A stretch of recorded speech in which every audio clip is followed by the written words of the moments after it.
Bangunan naon? Bangunan kan banyak. Enggak. Enggak tahu. Nggak tahu. Ah, Sedikit pun. enggak tahu. Oke, baik.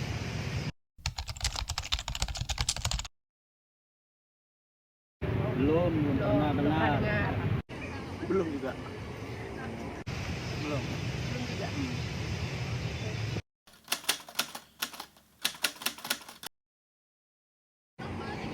Belum. Masih banyak apa ya? Tidak ada kesamaan di dalam pendidikan, masih ada perbedaan. Tidak ada kesamarataan. Menurut saya. Ya udah. Udah. Belum. Belum. Dari sisi mana ya Pak yang belum bermutu atau belum layak? Dari segi memang SDM kita belum siap ya kayaknya untuk menerima sesuatu yang ini ya. Kayak terus dibandingkan dengan negara-negara luar kita masih jauh, kualitasnya masih jauh gitu.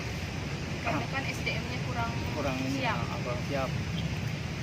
Terus apalagi kita negara kepulauan kan, udah susah gitu pelaksanaan itunya. Susah kontribusinya Pak ya. Kalau sistemnya menurut Bapak? Sistemnya kan kita belum siap untuk menerima sistem itu ya. Sistem yang barunya Nah, banyak berubah-ubah terus ya sistemnya, Iya. Pak ya. Jadi untuk saat ini Indonesia belum cukup layak Pak ya? belum.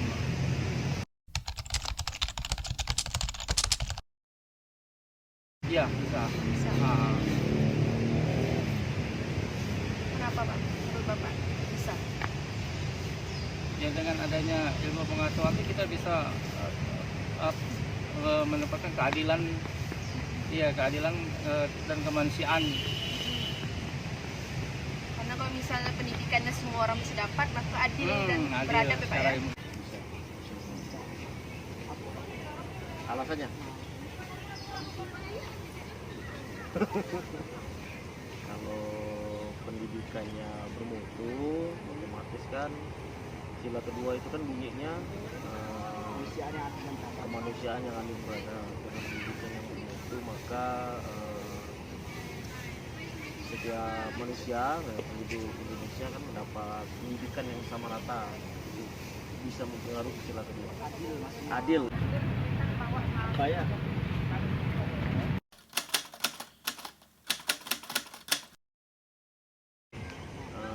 udah mulai, tapi belum semuanya lah udah mulai setaraan gender, wanita laki-laki perempuan kan maksudnya kan. Ya belum semuanya total, tapi udah mulai mengarah gitu setaraan gender. ya, itu Belum. perlakuannya masih beda kan. Mm-mm. Nah, apalagi itu terhadap perempuan. Atau Bapak pernah lihat berita atau kasus tentang hal ini? Ada sih di media-media itu pasti biasa terlihat kan, karena perlakuan terhadap perempuan tuh memang jauh dibandingkan dengan terhadap laki-laki ya. Anak-anak juga ya Pak ya? Iya. Ya.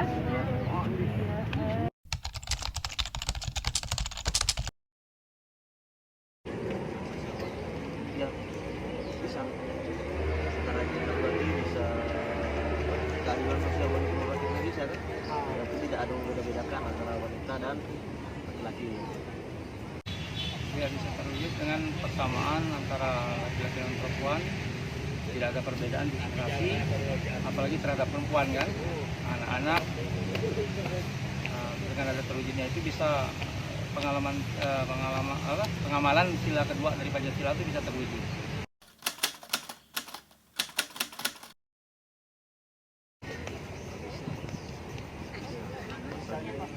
Contohnya apa ya? Pendidikan bermutu dengan kesetaraan gender. Ya keadilan itulah, sama kembali itulah keadilan antara pria dan wanita tidak dibeda-bedakan. Yang wanita tidak boleh belajar ini, jadi sama pria boleh belajar ini, wanita juga bisa belajar. Jadi semuanya adil. Gender. Ya bisa, itu hubungannya erat sekali ya dengan persamaan gender tersebut. Hubungan apa tadi? Dengan pendidikan. Dan dengan pendidikan bermutu kan bisa membantu tentang pengetahuan, tentang ilmu pengetahuan tersebut.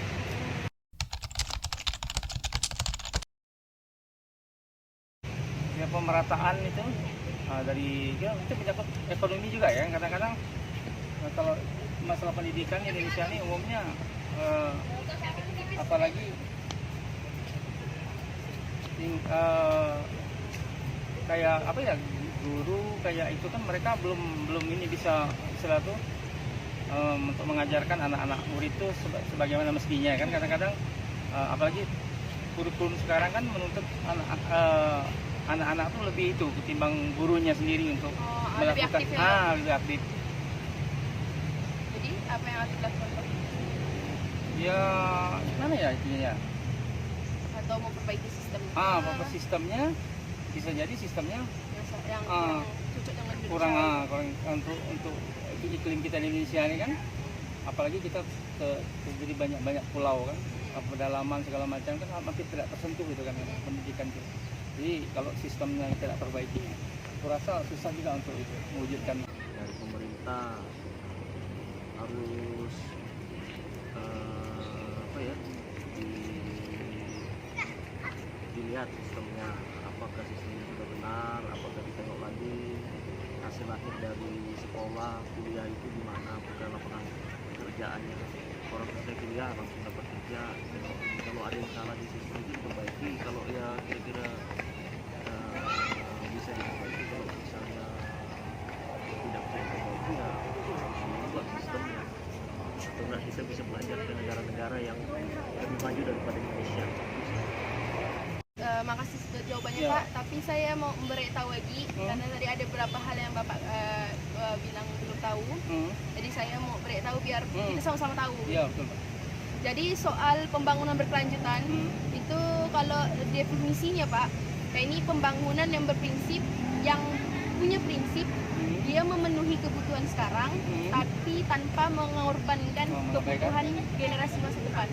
Jadi untuk anak-anak cucu kita di masa depan tetap aman kebutuhannya, tapi kebutuhan kita yang sekarang tetap terpenuhi. Nah itu pembangunan berkelanjutan. Jadi di dunia, para pemimpin dunia membuat sebuah rencana atau tujuan pembangunan berkelanjutan. Dia yang tadi berisi dari 17 poin, yakni membicarakan tentang mengakhiri kemiskinan, melindungi lingkungan, mengurangi kesenjangan dan lain-lain. Nah, mereka kalau dalam bahasa Inggris mereka sebutnya Sustainable Development Goal. Intinya tujuan pembangunan berkelanjutan. Semua negara bersatu gimana caranya menyelesaikan masalah yang tentang kesetaraan gender, pendidikan dan lain-lainnya. Jadi dari 17 poin dia ada poin yang keempat sama poin kelima. Poin keempat tentang pendidikan bermutu, poin kelima tentang kesetaraan gender. Jadi pada hari ini dari dua poin tersebut ada hubungan sama sila kedua Pancasila, yakni dari mana kita tahu sila kedua kan berisi tentang kemanusiaan adil dan beradab. Ada dua poin, yakni adil dan beradab kan. Nah, kalau misalnya di sini pendidikan bermutu dan merata itu sudah terjadi di Indonesia, maka poin dari sila kedua tentang adil terwujud. Karena semua manusia memiliki hak untuk mendapatkan pendidikan, maupun yang tinggal di kota ataupun di desa atau di kaya atau miskin, dia punya sama-sama hak untuk mendapatkan pendidikan. Lalu kemudian dari poin yang kedua sila Pancasila, nah ini beradab. Dari mana kita ketahui pendidikan itu salah satunya adalah untuk membentuk karakter. Nah, ini orang yang tadi tidak tahu harus berbuat apa dibentuk sehingga mereka menjadi orang yang berpendidikan. Ada orang sebut manusia yang berpendidikan seperti apa, kebentuknya karakter di sekolah kan. Maka dari itu kadang orang tua tuh mau melakukan apapun demi anaknya sekolah katakan. Biar tadi itu selain mendapatkan ilmu tapi karakternya juga terdidik. Lalu untuk yang kelima tentang kesetaraan gender, ya kalau misalnya dari diri kita sudah ditanamin mindset atau pikiran bahwa dari awal kita semua itu sama, nggak ada yang tinggi, ya tidak ada perbedaan dan tidak ada yang lebih tinggi. Bisa laki-laki lebih dominan daripada perempuan. Hubungannya yang tadi saya tanyakan pendidikan bermutu dengan Pancasila yang kedua, kalau misalnya kita nih udah disekolahkan, kita memiliki pendidikan yang bermutu, semua orang dapat pendidikan, maka akan terjadinya manusia yang adil. Karena semua orang bisa sekolah, miskin kaya bisa sekolah semua, betul kan Pak? Betul. Nah, terus mereka juga di sekolah dibentuk pendidikan karakter. Yang tadinya seharusnya kita berperilaku seperti apa, dididik di sekolah. Jadi jadilah kita manusia yang beradab. Terus apa hubungannya sila kedua dengan kesetaraan gender? Kalau misalnya cewek sama cowok sama, maka tidak adalah orang yang mendiskriminasi atau melakukan hal-hal tidak baik pada anak-anak dan perempuan. Nah, Pak, cewek sama cowok sama. Nah, terus apa hubungannya itu dengan sila kedua? Maka kita akan jadi manusia yang adil karena kita tidak melanggar hak orang lain, betul Pak? Karena kita tidak memperlakukan sama antara cewek sama cowok. Terus kita juga jadi manusia yang beradab karena kita memperlakukan orang lain dengan hal yang baik-baik.